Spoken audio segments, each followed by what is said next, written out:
اللہ کتنا بڑا مہربان ہے، اللہ بڑے علم والا ہے، بڑی حکمت والا ہے، کب کس پر کس طرح مہربانی کر دے یہ اللہ ہی جانتا ہے۔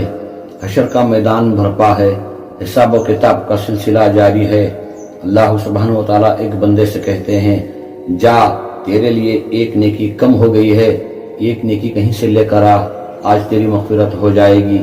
تو وہ بندہ حشر کے میدان میں بھاگ دوڑ کرتا ہے، لوگوں سے سوال کرتا ہے کہ کوئی مجھے ایک نیکی دے دو۔ وہاں کون کس کو نیکی دے گا؟ مگر وہ گھومتے گھومتے ایک ایسے شخص کے پاس جا پہنچتا ہے جس کے پاس صرف ایک نیکی ہوتی ہے۔ جا کر کہتا ہے کہ میں آج بہت پریشان ہوں، ایک نیکی کم پڑ گئی ہے، اگر کہیں سے مل جائے تو میری مغفرت ہو جائے۔ تو وہ ایک نیکی والا بندہ سوچتا ہے کہ اس کے پاس تو بہت ساری نیکیاں ہیں، یہ پھر بھی پھنسا ہوا ہے، میرے پاس صرف ایک نیکی ہے، میرا کیا بن سکے گا؟ وہ یہ سوچ کر کے کم از کم اس بندے کی مغفرت ہو جائے، وہ اپنی ایک نیکی اس کو دے دیتا ہے، کہتا ہے جا بھائی کم از کم تیری مغفرت ہو جائے۔ تو وہ ایک نیکی لے کر بارگاہ الہی میں پہنچتا ہے، کہتا ہے یا اللہ مجھے ایک نیکی مل گئی ہے۔ تو اللہ سبحانہ وتعالیٰ کہتے ہیں کہ تجھے وہ ایک نیکی دینے والا کون ہے، جا اس کو بلا کے لا۔ تو وہ بندہ اس کو بلا کے لاتا ہے۔ اللہ سبحانہ وتعالیٰ اس بندے سے پوچھتے ہیں کہ کیا بندے تو نے اس کو ایک نیکی دی ہے؟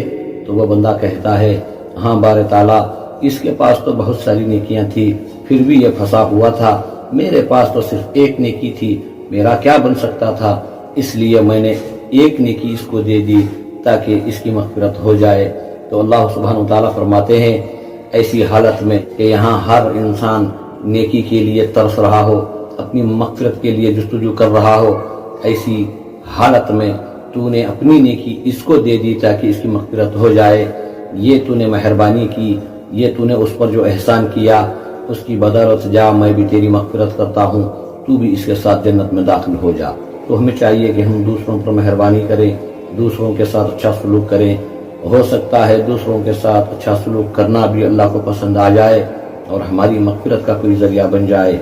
دوستو اس واقعے سے معلوم ہوتا ہے کہ اگر ہم دوسروں پر رحم کریں گے تو وہ ذات ہم پر رحم کرے گی، یہی سوچ کر ہمیں زندگی گزارنا۔